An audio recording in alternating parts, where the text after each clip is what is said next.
Hello guys, तो आज का हमारा टॉपिक है what is a keyword and identifier. Keywords क्या होते हैं और आइडेंटिफायर्स क्या होते हैं। सो कीवर्ड सबसे पहले पढ़ते हैं व्हाट इज़ अ कीवर्ड। हमारी सी प्रोग्रामिंग लैंग्वेज में हमारे पास 32 कीवर्ड्स होते हैं। कितने कीवर्ड्स होते हैं? 32 कीवर्ड्स होते हैं। अभी कीवर्ड्स होते क्या हैं? Keyword are reserve word. Reserve mean पहले से ही डिफाइन किए हुए कुछ वर्ड्स जिनको हम चेंज नहीं कर सकते, जिनका मतलब फिक्स है। ठीक है। Keywords are pre defined words. Keywords क्या होते हैं? प्री डिफाइंड वर्ड्स होते हैं, कुछ ऐसे शब्द जो पहले से ही डिफाइन है, प्री डिफाइन, पहले से ही डिफाइन है। ठीक है। कीवर्ड्स 32 होते हैं जिनका मतलब कंपाइलर पहले से ही समझता है। हम उन वर्ड्स के मतलब को चेंज नहीं कर सकते, कंपाइलर उनसे फैमिलियर है। और ये स्पेशल वर्ड्स होते हैं। सो हमने क्या पढ़ा? सो गाइज हमारे पास ये 32 कीवर्ड्स होते हैं जिनको हम वन बाय वन शॉर्ट पे डिस्कस करेंगे कि इनकी वर्किंग क्या होती है, किस तरह से काम करते हैं। और हमने ये तो पढ़ ही लिया है कि ये प्री डिफाइंड मीनिंग क्या होते हैं, कि इनका लॉजिक जो है पहले से ही डिफाइन है। कंपाइलर उनका लॉजिक पहले से ही समझता है। कैसे समझता है? क्योंकि डैनिश रिचे जिन्होंने कीवर्ड्स बनाए हैं, जिन्होंने सी लैंग्वेज बनाई है, उन्होंने हमें कीवर्ड्स दिए हैं और इनका लॉजिक बैकएंड पे लिख दिया है, कंपाइलर को समझा दिया है। ओके और ये कीवर्ड बस हमें समझने की ज़रूरत है कि इनकी वर्किंग क्या है। हम सिर्फ इनको यूज़ करते हैं, डायरेक्ट यूज़ करेंगे। ठीक है, तो ये फैसिलिटी है ना।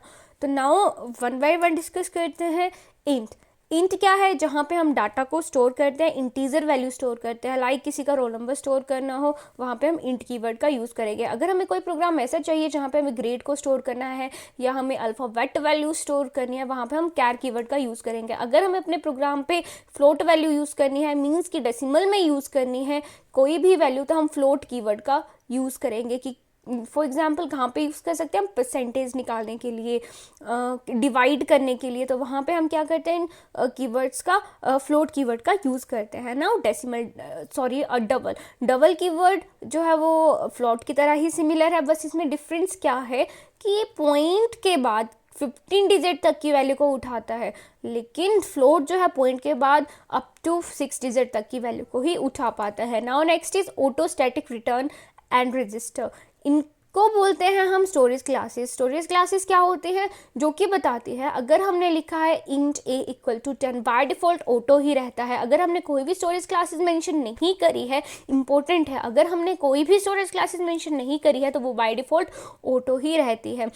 हमने लिखा static int a equal to 10, तो वो बताएगी कि जो a पे हमने 10 स्टोर किया है उसकी वैल्यू की वैलिडिटी कब तक रहेगी। ठीक है, उस a वेरिएबल की वैल्यू कब तक रहेगी, कब तक हम उसको यूज़ कर सकते हैं। तो वो क्या बताते हैं हमें? Storage classes. ना डिफ़ॉल्ट हमें ये जो स्टोरेज क्लासेस है, स्टैटिक रिटर्न रजिस्टर, इससे हमें ये पता चल सकता है कि जो वेरिएबल है वो रैम में स्टोर है या रजिस्टर पे स्टोर है। Now next is for while do. For while do क्या होती है? अगर हमें एक ही स्टेटमेंट को बार बार प्रिंट करवाना है 100 टाइम, 10 टाइम, 20 टाइम, तो हम वहाँ पे इन कीवर्ड्स को यूज़ करते हैं और इसको हम बोलते हैं repetition control statement. Now next आते हैं स्विच केस डिफॉल्ट। इनको हम बोलते हैं स्विच केस स्टेटमेंट। ये क्या होती है? जो भी हमारे पास मल्टीपल ऑप्शन जो होते हैं 10, 20, 30, और वहाँ पे हमें एक ऑप्शन को सिलेक्ट करना है, वहाँ पे हम इनकी उस केसेस में हम इस प्रोग्राम स्विच केस और डिफ़ॉल्ट का यूज़ करेंगे प्रोग्राम में। Now next is volatile. ये ऑब्जेक्ट को क्रिएट करने के लिए इसका यूज़ होता है। Now next is if else. If else मतलब जैसे कि जहाँ पे हमें कंडीशन देनी हो, अगर a is greater than v, a बड़ा है तो इफ वाली स्टेटमेंट प्रिंट हो कि a इज़ ग्रेटर। अगर ऐसा नहीं होता, a की वैल्यू छोटी होती है, तो जो एल्स पे स्टेटमेंट चली है, एल्स पे जो हमने कंडीशंस लगाई हैं या कोई एल्स पे जंप हो जाए, हमारा जो कंट्रोल है, एल्स वाली स्टेटमेंट प्रिंट हो सिंपली, तो ये क्या होती है? इफ एल्स वहाँ पे हम यूज़ करते हैं जहाँ पे हमें कंडीशन लगानी हो। देन नेक्स्ट आती है कंटिन्यू ब्रेक गो टू। इसको हम बोलते हैं जंपिंग स्टेटमेंट। मीन्स हमें अपने प्रोग्राम के कंट्रोल को एक स्टेटमेंट से दूसरे पार्ट पे या एक पार्ट पे दूसरे पार्ट पे जंप करवाना हो, वहाँ पे हम कंटिन्यू ब्रेक गो टू का यूज़ करते हैं। उसके बाद आता है टाइप डेफ, कि जहाँ पे हम अपने डाटा टाइप को टेम्परेरी स्पेसिफाई करते हैं। द नेक्स्ट इज आते साइन अनअसाइन। साइन मीन जहाँ पे हम पॉजिटिव और as well as negative value को स्टोर कर सकते हैं। पॉजिटिव और नेगेटिव कैसे स्टोर कर कर सकते हैं, जैसे कि इंट साइन ए। अब ए वेरिएबल जो है वहाँ पे हम पॉजिटिव वैल्यू भी स्टोर कर सकते हैं और इंटीजर डिजिट वैल्यू भी स्टोर कर सकते हैं। Now next is unsigned. Unsigned इससे बिल्कुल उल्टा है कि यहाँ पे हम चाह कर भी अगर हमने अनअसाइंड मेंशन किया है, अनअसाइंड इंट ए, तो ए पे हम चाह के भी नेगेटिव वैल्यू स्टोर नहीं कर सकते, क्योंकि कंपाइलर जानता है कि अनअसाइंड का मतलब सिर्फ पॉजिटिव वैल्यू को स्टोर करना ही होता है।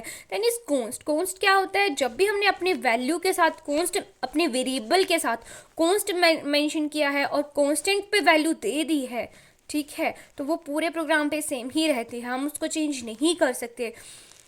देन आता है लॉन्ग शॉर्ट। अगर हमें अपना फ़ोन नंबर स्टोर करवाना है तो हम क्या सिंपली हमारा ध्यान जाएगा कि हम इंट यूज़ करेंगे, लेकिन ऐसा नहीं होता। इंट बेशक डिजिट को स्टोर करती है, लेकिन उसकी इतनी कैपेसिटी नहीं है कि वो 10 डिजिट तक की वैल्यू को उठा ले, तो इसके लिए हम लॉन्ग इंट का यूज़ करते हैं। लॉन्ग भी यहाँ पे देखिए इसकी रेंज कम है फ़ोन से, तो यहाँ पे हम इसको यूज़ करेंगे लॉन्ग इंट, ठीक है, इस तरह से यूज़ करते हैं। Now short is like as a int ही होता है। Now next is size of means अगर किसी भी वेरिएबल का साइज हमें पता करना है, size of A, size of V, जो हमने अपने प्रोग्राम पे यूज़ किए हैं, size of int, size of char, size of float, तो हम इसके थ्रू कर सकते हैं। द नेक्स्ट इज वॉइड क्या होता है? जिसकी कोई वैल्यू नहीं होती है। द नेक्स्ट इज स्ट्रक्ट और यूनियन। अगर हमने एक ही वेरिएबल पे डिफरेंट टाइप की वैल्यू को स्टोर करना है, एक ही वेरिएबल पे हमें नेम स्टोर करना है, रोल नंबर स्टोर करना है, मीन्स एक में कैर डाटा टाइप यूज़ करेंगे, दूसरे में हम इंट डाटा टाइप यूज़ करेंगे, तो इन दैट केस हम स्ट्रक्ट और यूनियन का यूज़ कर सकते हैं ना। एनम और रिटर्न, ये भी क्या है? कीवर्ड है। हमने 32 कीवर्ड समझ लिए कि ये क्या होते हैं ना। Rules must be followed in keyword, कि हमें कुछ रूल्स जो है वो ध्यान में रखने होते हैं। कीवर्ड्स हमेशा लोअर केस लेटर में ही लिखे जाएंगे, लाइक वो इंट, क्या, वॉइड, फ्लोट और अनसाइन जो यहाँ पे मेंशन किए हैं। अपर केस लेटर हम यहाँ पे यूज़ नहीं कर सकते। Keyword can not be use as a variable name, हम कीवर्ड में कभी भी वेरिएबल नेम यूज़ नहीं कर सकते। लाइक यहाँ पे 4 यूज़ किया है, हम नहीं कर सकते। डाटा टाइप और ये इनवैलिड होगा, एरर देगा। Every keyword has their own meaning, her keyword का अपना अपना एक मीनिंग होता है, हमने पढ़ लिया वो मीनिंग। नाउ नेक्स्ट हमने यहाँ पे पढ़ा कि every keyword meaning can not B change by the user, हम इनके मतलब को चेंज नहीं कर सकते, क्योंकि कंपाइलर के दिमाग पे इनका मतलब पहले से ही बिठा दिया गया है। और लास्ट में ये होता है कि कीवर्ड जब भी हम अपने प्रोग्राम में हम मेंशन करते हैं तो वो वाइट लेटर में चेंज हो जाते हैं। अभी हम अपने प्रोग्राम पे देखते हैं कि कैसे। तो गाइस अभी हमारी स्क्रीन खुल गई है। अगर हमने इन टाइप करते हैं अपर केस लेटर में तो ये कीवर्ड नहीं रहा। अगर हम लोअर केस पे लिखा तो यस वाइट में कन्वर्ट हो गया। 4 लिखते हैं वाइट पे कन्वर्ट हो गया। वाइल लिखा यस कन्वर्ट हो गया। अगर हम यहाँ पे डबल यूज़ करते हैं यस वाइट में कवर हो गया। अगर हम यहाँ अनअसाइंड इंट यूज़ करेंगे यस वाइट में कन्वर्ट हो गया। देन तो ये क्या है? कीवर्ड्स होते हैं हमारे पास। अगर हमने लिखा इंट और 1 लगा दिया तो ये कीवर्ड नहीं रहा। इंट अंडरस्कोर हमने अंडरस्कोर यूज़ कर दिया, कीवर्ड नहीं रहा। तो ये हमारे पास कीवर्ड्स होते हैं जो वाइट में चेंज हो गए। तो आई होप आपको ये समझ आ गया होगा। Thank you.